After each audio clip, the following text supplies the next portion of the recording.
우리 기도의 자리에 참여하신 여러분들을 환영합니다. 우리 좌우에 계신 분, 앞뒤에 계신 분들 얼굴 보며 함께 인사하겠습니다. 이 자리에 있는 것이 하나님의 은혜입니다. 이 자리에 있는 것이 하나님의 은혜입니다. 우리 제일교회 성도 여러분들 한 주간 어떤 삶을 사셨습니까? 우리 수요일 날 비 온 것 같이 정말 비가 많이 와서 앞을 바라보기 힘든 한 주간의 모습도 있었을 거고, 또 오늘 날씨처럼 또 해가 쨍쨍 나서 앞이 잘 보이는 삶의 자리도 있었을 겁니다. 어떠한 자리에 계시든 이 자리로 우리가 모여서 기도할 수 있게 내 발로 걸어오고 또 이 시간을 하나님 앞에 드릴 수 있는 것이 하나님의 은혜인 줄로 압니다. 하나님의 은혜 가운데 더 큰 하나님의 인도하심을 구하면서 이 자리에서 하나님께서 만져주시는 그 마음 가운데 치유받으시고 체험받으시고 힘을 얻어가시는 이 기도의 자리가 될 수 있기를 축원합니다. 오늘은 사무엘상 6장입니다. 지난주 우리가 사무엘상 5장을 살펴봤습니다. 5장에서는요, 법궤를 빼앗긴 이스라엘의 모습, 그리고 그 법궤를, 하나님의 궤를 전쟁의 전리품처럼, 승리의 트로피처럼 그 하나님의 궤를 아스돗으로 옮겨가는 블레셋의 모습을 살펴봤습니다. 블레셋 입장에서는요, 승리의 전리품처럼 여호와의 궤를 가져오기는 했는데 그닥 어떻게 보면 계륵 같은 존재였을 겁니다. 뭔가 자신들에게 쓸모가 있는 것도 아니고, 그렇다고 하나님의 법궤가 금으로 만들어져서 돈이 되는 폐물도 아니고, 그리고 뭔가 여호와의 궤라고 했으니까 조금 찝찝했을 겁니다. 제가 목회자이다 보니까 한국에 있을 때는 신방을 자주 다녔습니다. 이렇게 한국에 있을 때 신방을 갈 때, 특히 이사 신방을 가면요, 가끔 그런 부탁을 받습니다. 목사님, 저희 집 문에 새로운 집에 이사 왔는데 전에 살던 사람들이 부적을 붙여놨네요. 이 부적 좀 목사님 띄워주세요. 또 우리 입구에 있는 저 명태 실이랑 같이 있는 명주 실이랑 같이 있는 저 북어, 목사님 저것 좀 떼어주세요라고 부탁하시는 분들이 있습니다. 이분들도 신앙생활을 하셔서 그런 미신들 의미가 없다는 것 알고 있습니다. 알고는 있는데, 그런데 살짝 찝찝한 겁니다. 그래서 내가 하기는 좀 그렇고, 그래도 목사님이시니까 목사님이 좀 해주세요라고 그런 부탁을 하시는 분들이 제법 많습니다. 하나님에게를 그런 부족에 비유하는 것은 잘못된 부족이지만 아마도 블레셋 사람들의 마음이 그러했을 겁니다. 당시 사람들의 사고로는요, 블레셋이 이스라엘을 이겼다라는 것은 블레셋 신이 이스라엘 신을 이겼다는 뜻입니다. 그러니 다곤 신이, 우리가 섬기는 다곤 신이 하나님을 이긴 신이라는 생각이 듭니다. 그래도 살짝 찝찝합니다. 그래서 다곤 신전에, 그래도 우리 신이 저 하나님이라는 신을 이겼으니까 다곤 신전에 그 하나님의 궤를 보관합니다. 그런데 어떤 일이 일어났습니까? 우리가 지난주에 살펴봤죠. 다음날 사람들이 다곤 신전에 가보니 다곤 신이 여호와의 궤 앞에 엎드려져 있는 겁니다. 하나님께서 보여주시는 겁니다. 하나님이 다곤에게 지시는 분이 아니라는 겁니다. 이스라엘이 블레셋에게 진 것이지 하나님께서 이스라엘을 패배하도록 놔두신 것이지 하나님이 다곤신에게 지는 분 아니라는 뜻입니다. 그래서 다곤신이 여호와의 궤 앞에 엎드려 있는 모습을 보여주십니다. 그런 모습을 바라보며 블레셋 사람들이 여호와의 궤를 어떻게 해야 할지 고민이 됩니다. 그래서 더 힘이 세고 큰 도시로 옮겨보기도 하지만 오히려 하나님은요, 다곤을 쓰러뜨리시고 블레셋 성읍들을 하나하나 치시면서 스스로 싸우시는 하나님의 모습을 보여주십니다. 자, 이제 오늘 말씀 6장이죠. 6장에서 블레셋이 하다가 도저히 안 되겠다 싶어서 이 여호와의 궤를, 법궤를 돌려보내기로 결정을 합니다. 그런데 중요한 것은요, 돌려보내는데 어떻게 돌려보내느냐, 방법입니다. 하나님이 무서우신 하나님이라는 걸 이제 알았으니 그런 하나님의 궤를, 여호와의 궤를 어떻게 보낼지를 고민합니다. 그래서 블레셋의 제사장들을 부릅니다. 이 제사장들은요, 하나님을 인정하고 하나님의 능력을 인정합니다. 그래서 그런 하나님께 어떻게 해야 할지를 고민을 합니다. 반대로 오늘 말씀에서요, 이 하나님의 괴가 돌아왔는데 하나님의 백성이라는 사람들이, 이스라엘 사람들은요, 그렇게 돌아온 하나님의 괴를 얼마나 가볍게 여기는지, 또 편하게 자기 식대로 자기 편한 대로 다루는지를 오늘 말씀에서 보여줍니다. 그러니까요, 오늘 우리가 사무엘상 6장을 읽을 때는 우리가 하나님을 안다고 말하는 사람과 하나님을 모르는 사람이 도대체 무엇이 달라야 하는가, 여기에 좀 초점을 맞춰서 함께 오늘 말씀을 묵상하실 수 있으셨으면 좋겠습니다. 자, 준비되셨죠? 오늘 말씀 1절부터 3절, 1절부터 3절 말씀을 함께 읽겠습니다. 여호와의 괴가 블레셋 사람들의 지방에 있은지 7달이라. 블레셋 사람들이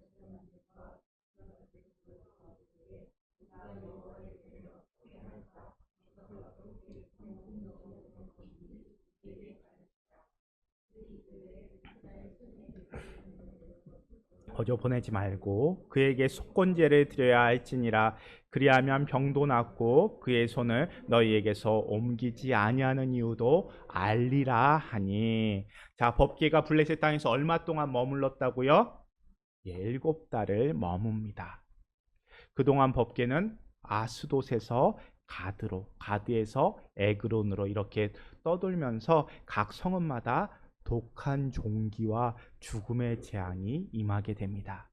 그렇게 블레셋이 더는 버틸 수 없게 되자 블레셋 사람들은 자신들의 제사장들과 복술자들, 그러니까 점술가들을 불러서 묻습니다. 우리가 이 여호와에게를 어떻게 할까? 어떻게 있던 그곳으로 돌려보낼까 고민하고 묻습니다. 그런데 3절에서 돌아온 답이 충격적입니다. 이 점술가들과 제사장들이 뭐라 그럽니까? 이스라엘의 신의 괴를 보내려거든 거저 보내면 안 됩니다. 그에게 무엇을 드려야 한다고요? 속건제를 드려야 합니다 라고 이야기합니다. 자, 블레셋 사람들의 입에서 속건제라는 단어가 나옵니다. 이 속건제는요, 레위기에 나오는 5개의 대표적인 제사 모습 중 하나입니다. 속건제 뭔가요? 속건제가 뭡니까? 속건제는요, 누군가에게 죄를 지었을 때, 그리고 손해를 끼쳤을 때 드리는 제사가 속건제입니다. 그리고 하나님께도 잘못을 저질렀을 때 드리는 제사이기도 합니다. 그러니까 이 이방 땅 블레셋의 제사장들이 이스라엘의 제사법을 정확하게 알고 있었다는 겁니다. 그러면서 3절에서 뭐라고 합니까? 거저 보내면 안 된다고, 그냥 돌려보내서는 안 됩니다 말합니다. 그러면서 속건제를 드려야 합니다. 이럴 때는요, 하나님께는 속건제를 드려야 한다라고 말합니다. 우리 계속해서 4절, 5절, 2절 말씀을 읽겠습니다. 그들이 이르되 무엇으로 그에게 드릴 속건제를 삼을까 하니 이르되 블레셋 사람의 방백의 수요대로 금독정 5과 금쥐 5마리라야 하리니 너희와 너희 통치자에게 내린 재앙이 같음이니라. 그러므로 너희는 너희의 독한 종기의 형상과 땅을 해롭게 하는 쥐의 형상을 만들어 이스라엘 신께 영광을 돌리라. 그가 혹 그의 손을 너희와 너희 신들과 너희 땅에서 가볍게 하실까 하노라. 자, 이제 블레셋 사람들이요, 그렇다면 속건제 어떻게 드려야 할까 서로 논의합니다. 그 결과 금독종 5과 금쥐 5을 만들어서 이스라엘 신, 그러니까 하나님께 영광을 돌리기로 결정을 합니다. 여기서 금독종 5, 금쥐 5은 5 블레셋 방백을 상징하는 숫자입니다. 이들이 자신들이 당한 재앙, 그 재앙을 상징하는 종기와 쥐의 형상을 만들어서 금으로, 우리가 드릴 수 있는 가장 좋은 것 금으로 만듭니다. 그러니까 속건제를 드리는 것까지 알고 있었고 그 속건제로 드릴 제물까지도 만들어서 드린 겁니다. 그렇게 이스라엘의 신에게 하나님께서 내리신 재앙을 피하고자 합니다. 그리고 이어지는 6절 말씀입니다. 함께 읽겠습니다. 애굽인과 바로가 그의 마음을 완악하게 한 것 같이 어찌하여 너희가 너희의 마음을 완악하게 하겠느냐?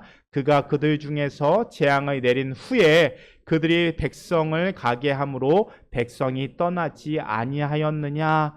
그러니까 블레셋 제사장들도요, 출애굽의 이야기를 알고 있는 겁니다. 그렇기 때문에 이스라엘의 신 여호와께 완악하게 굴면 어떤 결과를 가져오는지에 대해서도 들어서 알고 있는 겁니다. 오히려 패역한 이스라엘보다, 아니 저기에서 법궤를 빼앗겨 버린 이스라엘 사람보다 이방인인 블레셋 사람들이 하나님에 대해서 더 신실한 모습을 보여줍니다.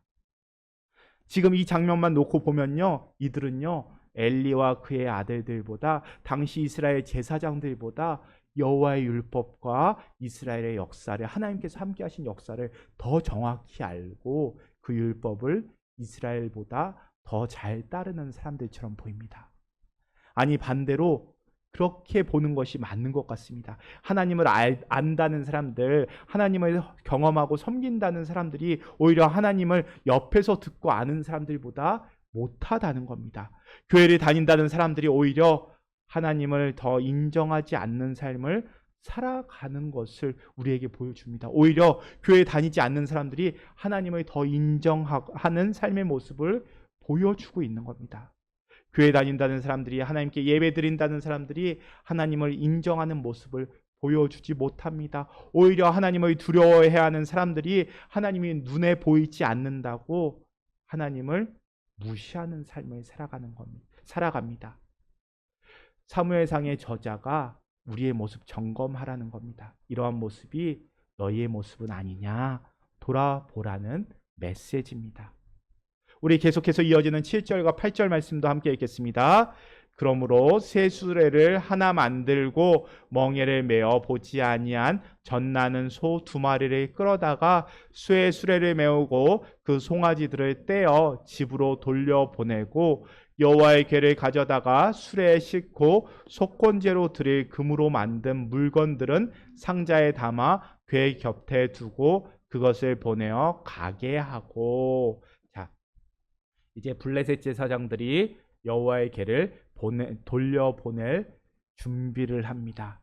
그런데 단지 돌려보내자에서 멈추는 것이 아니라 이 재앙이 정말로 하나님께로부터 온 것인지 확인하는 검증 방법까지도 제시합니다. 7절 말씀을 따라가면요, 멍에를 메어 본 적이 없는 젖나는 암소 2마리를 데려옵니다. 그리고 새 수레, 쓰던 거 아니고요, 새로운 수레를 준비해서 그 암소들에게 멍에를 매게 합니다. 당시 고대 사회에서 암소가 가지는 특별한 의미가 있습니다. 뿐만 아니라 이스라엘에서도요, 민수기 19장을 보면요, 정결케 하는 물을 만드는 법이 나옵니다. 거기에 암소가 사용됩니다. 그러니까 블레셋 사람들은요, 최선을 다하고 있는 겁니다. 우리가 알고 있는 신께 드리는 암소, 그리고 그뿐만 아니라 우리가 알고 있는 이스라엘의 역사를 보면은 정결케 할 때 암소가 사용됐다는 것 알고 있는 겁니다. 그래서 블레셋 사람들은요, 정말 최선을 다해서 하나님을 경외하고 이스라엘에게 여호와의 궤를 돌려보내고 있는 겁니다. 그것도 멍에를 메어 본 적이 없는 암소, 최고의 암소로 여호와께 궤를 드리는 겁니다. 그리고 그 수레 위에는 여호와의 궤와 속건제의 제물들, 그러니까 금으로 만든 독종과 쥐 모양들을 함께 올려놓습니다. 그리고 이렇게 말합니다. 우리 9절 말씀 함께 읽겠습니다. 보고 있다가 만일 궤가 그 본 지역 길로 돌아가서 벳세메스로 가면 이 큰 재앙은 그가 우리에게 내린 것이요 그렇지 아니하면 우리를 친 것이 그의 손이 아니요 우연히 당한 것인 줄 알리라 하니라. 자, 우리 앞에서 암소가 젖이 난다라고 표현하고 있죠. 젖이 나는 암소, 무슨 뜻입니까? 새끼를 낳은 소라는 뜻입니다. 그런 암소가, 아직도 젖이 나오는 암소가 송아지를 떼어놓고 간다면은, 자, 어떻게 하겠습니까? 송아지가 저기 있는데 암소가 본능적으로 송아지에게 돌아갈 겁니다. 게다가 이 암소들은요, 멍에를 메어 본 적이 없습니다. 그러니까 암소들이 자연스럽게 수레를 끌기는 어렵다는 뜻입니다. 그리고 송아지 쪽으로 돌아가는 것이 맞습니다. 적어도 암소들이 가본 적도 없는 이스라엘 방향으로 향하지는 않을 겁니다. 그런데도 이 암소들이 본능을 거부하고 곧장 이스라엘 벳세메스로 돌아간다면 이 재앙이 여호와 하나님께로부터 온 것이라고 여기자라고 블레셋의 제사장들이 이야기를 합니다. 우리 계속해서 10절부터 12절 말씀도 함께 읽겠습니다. 그 사람들이 그같이 하여 젖나는 소 둘을 끌어다가 수레를 메우고 송아지들은 집에 가두고 여호와의 궤와 및 금지와 그들의 독종의 형상을 담은 상자를 수레 위에 실으니 암소가 벳세메스 길로 바로 행하여 대로로 가며 갈대 울고 좌우로 치우치지 아니하였고 블레셋 방백들은 벳세메스 경계선까지 따라가니라. 자, 이제 블레셋이 속건제를 위해서 만든 금독종 5과 금지 5을 여호와의 궤와 함께 암소가 끄는 수레를 싣고 암소들이 가게 만듭니다. 그런데 어떻게 됩니까? 소들이 좌우로 치우치지 않고 벳세메스 경계선까지 그대로 갑니다. 이리저리 치우치지 않고 벳세메스로 나아가는 소들의 모습을 확인하게 됩니다. 소들이 본능을 거스르고 경험을 거스르고 곧장 이스라엘 방향으로 나아갑니다. 블레셋 사람들은 이 표적을 보고 나서야 이 재앙은 우연이 아니다, 여호와께서 하신 일이다라는 것을 인정하게 됩니다. 블레셋 사람들은요, 하나님을 잘 알지 못했습니다. 하나하나 경험하고 하나하나 하나님께서 친히 설명해 주신 이스라엘 사람들에 비한다면요, 그저 이런 일이 있었다더라, 저 멀리 애굽이라는 강대국이 있는데 이스라엘의 신 여호와 때문에 이런 일을 당했다더라 라고 소문으로만 건네들은 사람들입니다. 그런데 그런 블레셋보다 이스라엘 사람들은요, 하나님을 당연히 더 많이 알았을 겁니다. 그런데 블레셋 사람들에게는 그들이 전에 듣고 경험했던 하나님에 대한 경외함과 진지함이 있습니다. 그래서요, 그들은 진지하게 고민합니다. 우리가 여호와 하나님께 잘못했다. 우리가 할 수 있는 최선을 다해서 제사를 드리자. 이럴 때 이스라엘에서는 속건제를 드린다더라. 속건제를 드리자. 그리고 이스라엘의 신 여호와께서 어떻게 말씀하시는지를 우리가 살펴보자라고 결정을 합니다. 그러니까 블레셋 사람들에게는요, 적어도 여호와 하나님에 대한 경외심과 두려움이 있었다는 겁니다. 하나님을 두려워할 줄 아는 순수한 믿음이 있었다는 겁니다. 그런데 이제 반대로 하나님을 잘 안다고 생각하는 이스라엘 사람들이 여호와의 궤를 어떻게 다루는지를 우리가 함께 살펴보도록 하겠습니다. 오늘 말씀 13절부터 15절, 13절부터 15절 말씀 함께 읽겠습니다. 벳세메스 사람들이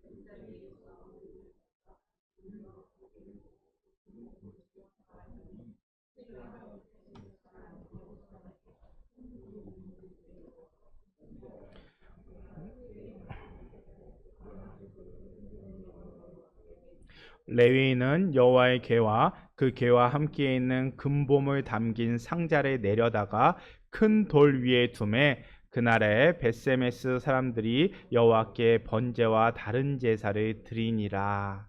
자, 이제 법궤가 이스라엘 땅 벳세메스로 들어옵니다. 벳세메스는 레위 지파의 성읍 중 하나입니다. 그러니까 레위 지파 사람들이 거기 있었다는 겁니다. 그러니까 하나님이 주신 율법을 잘 알고 제사 규례를 누구보다 잘 알고 있는 사람들입니다. 그 벳세메스 사람들이요, 추수하다가 골짜기에서 돌아오는 수레와 암소를 보고 크게 기뻐합니다.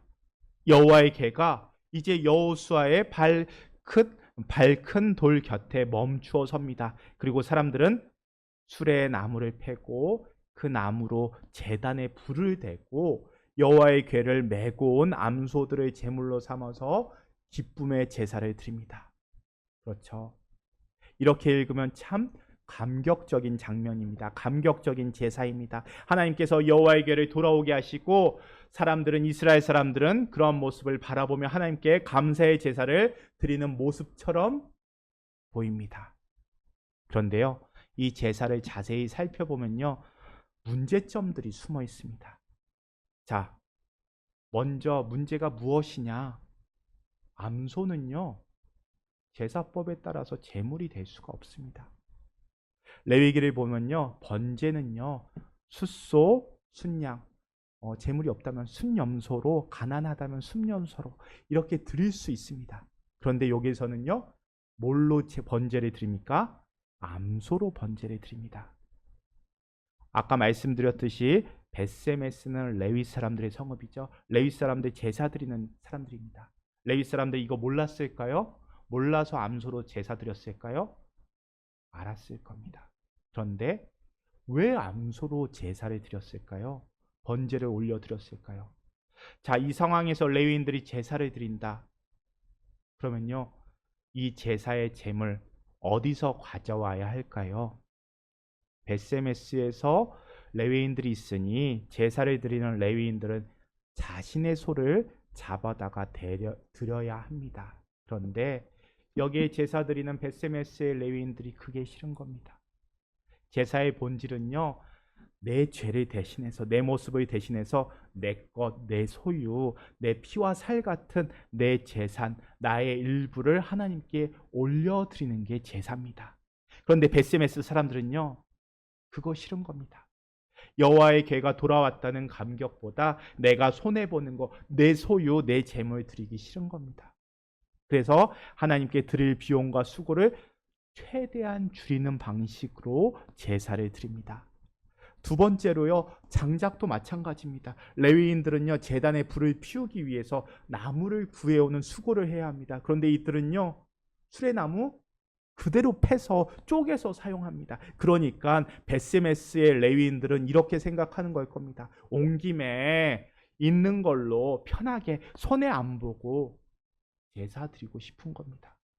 경건한 채는 하고 싶은데 내 것 드리기는 싫은 겁니다. 분명히 멀리서 보면 열정적인 예배의 모습, 감사하며 드리는 예배의 모습 같은데 자세히 들여다보면요, 하나님의 말씀을 어기고 자기들 편한 대로 제사 드리는 편의주의의 제사의 모습을 담고 있는 겁니다. 우리 계속해서 말씀 읽겠습니다. 16절부터 19절 말씀 함께 읽겠습니다. 블레셋 다섯 방백이 이것을 보고 그날에 에글론으로 돌아갔더라. 블레셋 사람이 여호와께 속건 제물을 드린 금 독정은 이러하니 아스돗을 위하여 하나요, 가사를 위하여 하나요, 아스글론을 위하여 하나요, 가드를 위하여 하나요, 에그론을 위하여 하나이며, 드린 바 금쥐들은 견고한 성읍에서부터 시골의 마을에까지, 그리고 사람들이 여호와의 궤를 큰 돌에 이르기까지 다섯 방백들에게 속한 블레셋 사람들의 모든 성읍의 수대로였더라. 그 돌은 벳세메스 사람 여호수아의 밭에 오늘까지 있더라. 벳세메스 사람들이 여호와의 궤를 들여다본 까닭에 그들을 치자 5만 70명을 죽이신지라. 여호와께서 백성을 쳐서 크게 사륙하셨으므로 백성이 슬피 울었더라. 자, 다시 말씀이요, 블레셋 사람들로 돌아갑니다. 블레셋 다섯 방백이 이 모습을 보고 여호와께 여호와의 궤가, 그 암소들이 메고 간 여호와의 궤가 들어있는 수레가 온전히 돌아간 것을 보고 이제 이스라엘 사람들이 제사 드리는 모습까지 보고 에그론으로 돌아갑니다. 블레셋 사람들이 속건 제물인 금독정과 그 금쥐는 각 성읍을 위한 것이라고 설명합니다. 아스돗, 가사, 아스글론, 가드, 에글론을 위한 제물입니다. 그런데 중요한 것은요, 우리가 집중해서 바라봐야 될 것은 19절입니다. 벳세메스 사람들, 그러니까 블레셋 사람들. 이 벳세메스 이 지역의 사람들은 블레셋 사람인가요? 이스라엘 사람인가요? 이스라엘 사람이죠. 이스라엘 사람들이 여호와의 궤를 들여다봅니다. 그래서 하나님께서 벌을 내리십니다. 자, 레위기를 보면요, 법궤를 볼 수 있는 사람은요, 대제사장뿐입니다. 그런데 그 율법을 어깁니다.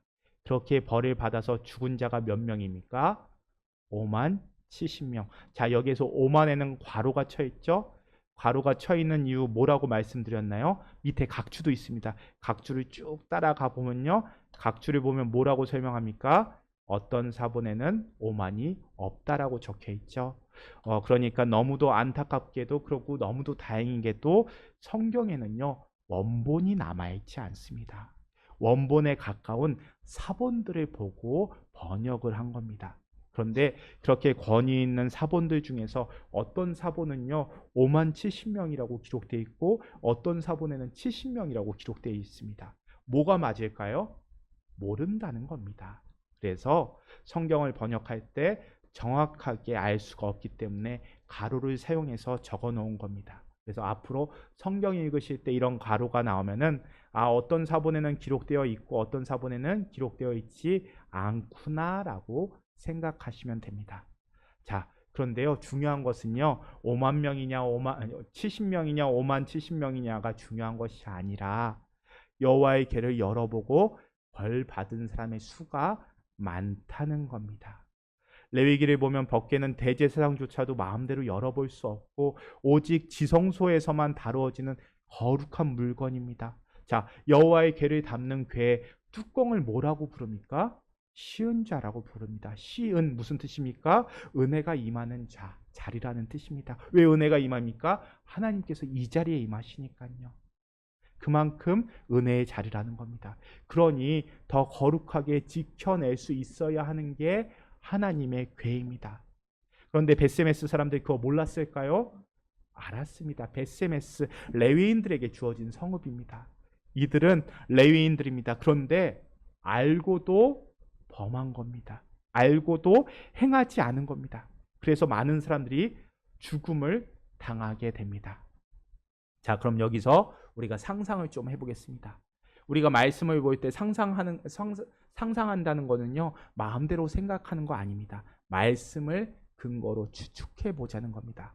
자, 우리도 조심스럽게 추측해 봅니다. 그렇다면 레위인들은 법궤를 열어보면 안 된다는 것을 알고 있으면서도 이 여호와의 궤를 열어본 이유가 무엇이었을까요? 하나님의 궤가 과연 똑바로 왔는지 보자. 아니, 내가 이 베세메스 지방의 대제사장도 아니고 내 평생에 여호와의 궤를 볼 수 있는 기회가 일생에 한 번 있을까 말까인데 도대체 이 돌판에 뭐라고 적혀 있는지, 돌판에 내가 알고 있는 대로 적혀 있는지 한번 보고 싶다라는 이 순수한 신앙 때문이었을까요?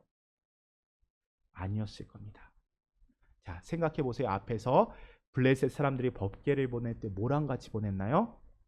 금과 함께 보냈습니다. 금으로 만든 독종 모양, 또 금으로 만든 쥐 모양을 법궤 옆에 함께 담아왔습니다. 그런데요, 베세메스에서 이러한 재앙이 일어나고 말씀을 계속 따라가다 보면 21절에서 이 법궤가 어디까지 갑니까? 기럇 여야림까지 갑니다. 그런데요, 기럇 여야림에서는 금독종과 금쥐에 대한 이야기가 더 이상 언급되지 않습니다. 아마도 베세메스 사람들이 이 금 모양을 자기의 것으로 취했을 가능성이 높습니다. 욕심이 나서 자기들이 가졌다는 겁니다. 그런데 자, 보세요.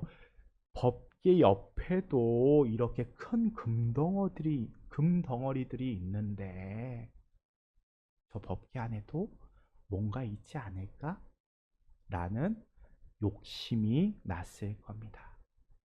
그래서 욕심이 생겨서 그 욕심이 잉태하여서 하지 말아야 할 일들을 하게 만듭니다.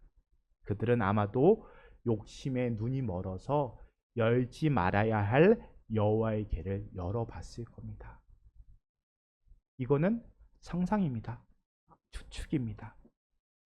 이 추측이 맞든 틀리던 베세메스 사람들은요, 여호와의 궤를 하나님의 임재와 말씀의 자리로 보기보다는 안에 뭐가 들어있는지 궁금한 상자 정도로 여긴 것 같습니다.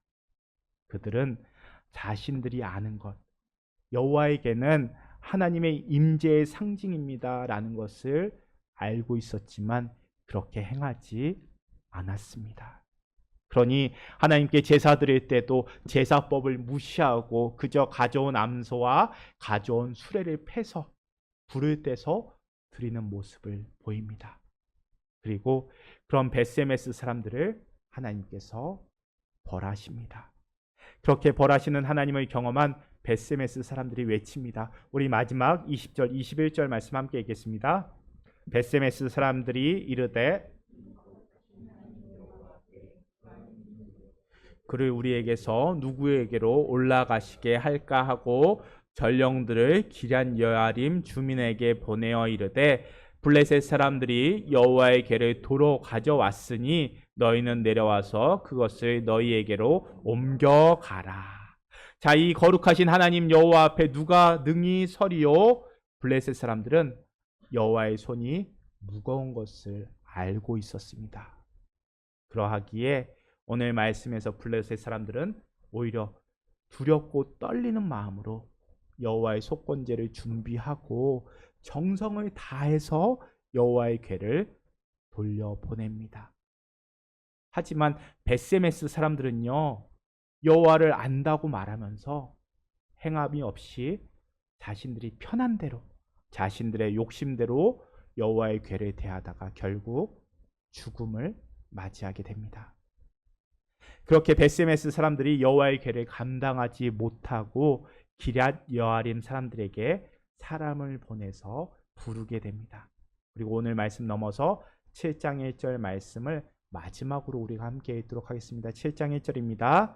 기럇 여아림 사람들이 와서 여호와의 궤를 옮겨 산에 사는 아비나답의 집에 들여놓고 그의 아들 엘리아사를 거룩하게 구별하려 여호와의 궤를 지키게 하였더니, 자, 이렇게 벳세메스 사람들의 요청을 들은 기럇 여아림 사람들이 와서 여호와의 궤를 옮겨 산에 사는 아비나답의 집에 두고 그의 아들 엘리아사를 거룩하게 구별해서 여호와의 궤를 지키게 합니다. 이 모습이 그래도 벳세메스 사람들과 구별되는 점입니다. 거룩하게 구별하여 여호와의 궤를 지키게 하였다는 겁니다. 여호와의 궤를 함부로 다루지 않고 함부로 열어보지 않고 아는 것을 행하며 레위기에서 가르쳐 주신 것들을 행하며 법궤를 거룩하게 대하며 지켜냅니다.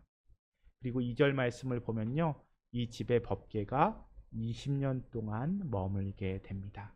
그리고 그 집에 법궤가 머무는 동안 이스라엘 사람들이 조금씩 여호와를 사모하기 시작합니다. 하나님을 알아가고 하나님께 행하기 시작했다는 뜻입니다. 자, 이렇게 사무엘상 6장 말씀이 마무리가 됩니다. 오늘 우리가 묵상한 사무엘상 6장은요, 우리에게 뒤집혀진 모습을 보여줍니다.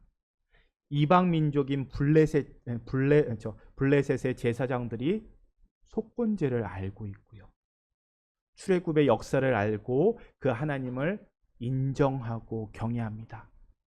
반면 하나님 잘 안다는 이스라엘 민족들은요, 그 가운데서도 제사장인 레위 사람들이 법궤를 알고 율법을 알고 있으면서도 제사법을 잘 알고 있다는 이 레위인들조차도 편하게 자기 식대로 자기 욕심을 섞은 태도로 여호와의 궤를 다룹니다. 그러니까 하나님이 보실 때, 하나님께서 우리를 보실 때 중요한 것은요, 하나님을 잘 아느냐 모르느냐 중요한 것 아닙니다. 중요한 것은요, 우리가 아는 것을 행하느냐, 하나님 앞에서 하나님을 경외하는 것, 하나님을 두려워하며 순종하며 살아가고 있느냐, 그 행함이 중요하다는 뜻입니다. 오늘 말씀에 비추어서요, 나 자신을, 우리를 스스로 돌아볼 수 있기를 바랍니다. 나는 성경을 잘 아는 사람인가요? 성경의 말씀을 행하는 사람인가요? 나는 다른 사람들에게 말씀도 설명해주고 설교에 대해서도 풀어주고 오히려 성경 공부가 지루하다고 더 수준 높은 것 다니엘서나 요한계시록 같은 예언서 공부했으면 좋겠다고 이야기할 정도로 말씀을 잘 알고 있지만 정말로 그 말씀에 카베드를 두고 있는가, 중심을 두고 있는가 돌아볼 수 있는 기도의 자리가 될 수 있었으면 좋겠습니다. 만약 우리가 하나님에 대해서 아는 것, 그 아는 것에 카베드를 두고 있지 않다면 우리는 어쩌면 베세메스 사람들처럼 예배드리고 있는 모습일지도 모르겠습니다. 구별된 시간, 이 시간 꼭 지키며 예배드리는 모습이 아니라 그저 온 김에 그저 일어난 김에 새벽 예배 나오고 하나님께 구별된 예물 드리는 것이 아니라 그저 주머니에 있는 잔돈, 하나님께 드려야 할 11조가 이만큼이지만 지금 현금이 이만큼밖에 없으니 그냥 드려야지. 하나님이 중심을 보시지 액수를 보시는 분 아니라고 성경 말씀 사용해 가면서 자신을 정당화시키며 예배드리는 모습이 바로 내 모습은 아닌지 돌아볼 수 있는 이 기도의 자리가 될 수 있기를 바랍니다. 그저 남은 것, 있는 것으로 그럴듯하게 때우고 있는 신앙이 아닌지 돌아볼 수 있는 이 자리가 될 수 있기를 바랍니다. 하나님은요, 우리의 중심을 보시는 분입니다.